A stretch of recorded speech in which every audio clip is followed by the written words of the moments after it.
एक छोटे से गांव में, जो हरे भरे जंगलात और पहाड़ियों के दरमियान वाक़ था, एक स्कूल था जहां बच्चे पढ़ने, खेलने और मुस्तक़बिल के ख्वाब देखने आते थे।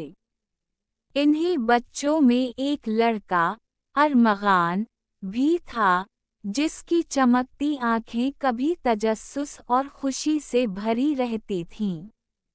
लेकिन दिन गुजरने के साथ इस पर एक साया छा गया, एक भारी बोझ जो वो अपने घर से लाया था। अरमगान के खानदान में परेशानियां थीं। इसके वालिदैन मुसलसल झगड़ते रहते और उनकी आवाज़ें उनके छोटे से घर की पतली दीवारों से गूंजती थीं। उसका वालिद माली मुश्किलात से दो चार था और अपना गुस्सा सख्त अल्फाज में निकालता था, जबकि उसकी माँ फिक्रों से दबकर खामोशी में चली गई थी। कभी गर्मजोशी से भरा घर अब एक मैदान जंग बन गया था, और अरमगान इस जंग के दरमियान फंस गया था। स्कूल में भी अरमगान को कोई सुकून ना मिलता। इसकी खामोश तबीयत ने इसे गुंडों का आसान शिकार बना दिया। वो इसका मजाक उड़ाते, इसके पुराने कपड़ों और खामोश रवैये पर तनज़ करते, और उसके इर्द गिर्द एक तन्हाई का खोल मज़ीद मजबूत हो जाता। पढ़ाई का शौक खौफ में बदल गया, और इसकी कारकर्दगी गिरने लगी।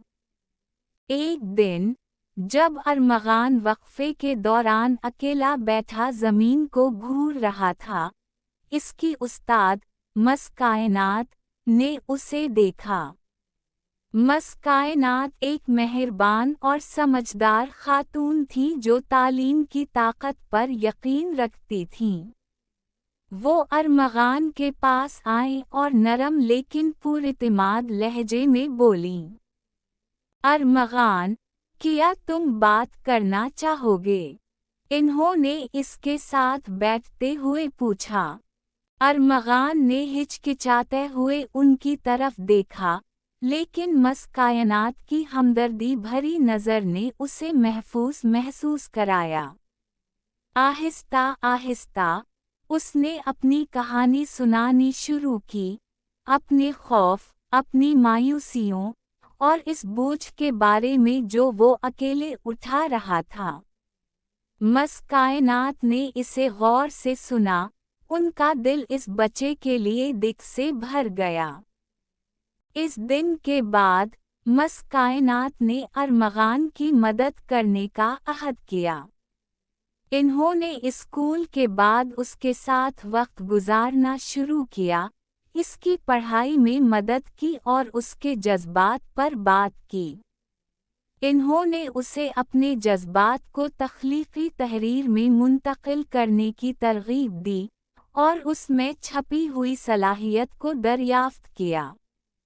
इन्होंने स्कूल इंतज़ामिया से बात करके गुंडागर्दी के मसले को भी हल किया, जिससे अरमगान के लिए एक महफूज माहौल पैदा हुआ। मस कायनात ने अरमगान के वालिदैन से भी राब्ता किया।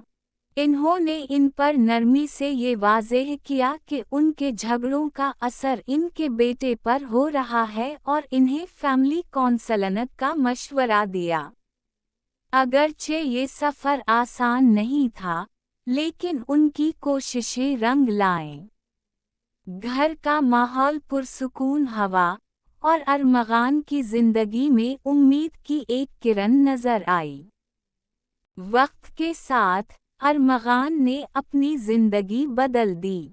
मस कायनात की रहनुमाई से, उसने अपना एतमाद बहाल किया और पढ़ाई में बेहतरीन कारकर्दगी दिखाई। इसने स्कूल के मुबाहसों और तहरीरी मुकाबलों में हिस्सा लिया, और वो कामयाबियां हासिल की जो कभी नामुमकिन लगती थीं। उसके हम जमात, इसकी हिम्मत से मुतासिर होकर, उसकी इज्जत करने लगे।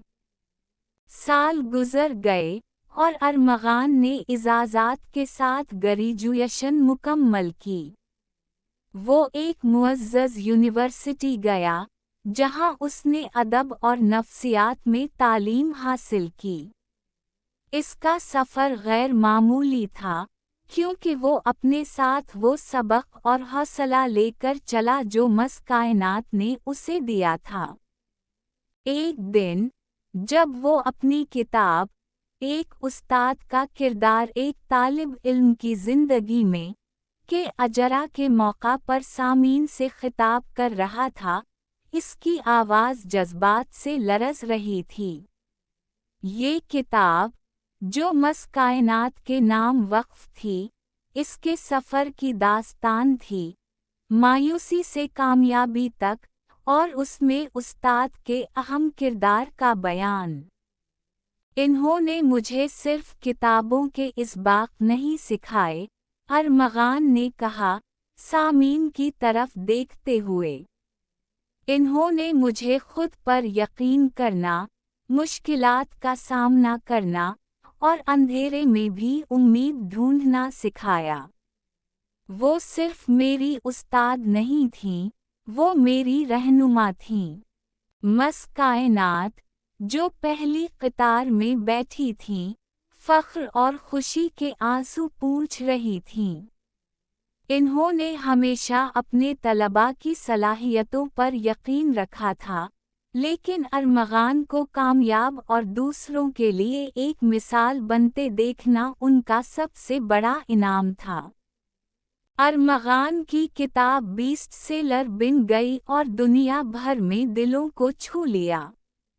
उसकी कहानी ने बेशुमार असातिज़ा को अपने किरदार को रहनुमा के तौर पर अपनाने की तरगीब दी और कई तलबा को अपने मसाइल में हिम्मत तलाश करने का हौसला दिया। अपने अल्फाज के ज़रिए, अरमगान ने इस हकीकत को अमर कर दिया कि एक उस्ताद की मेहरबानी, रहनुमाई और यकीन किसी तालिब इल्म की ज़िंदगी को बदल सकता है, एक बच्चे को एक वक्त में।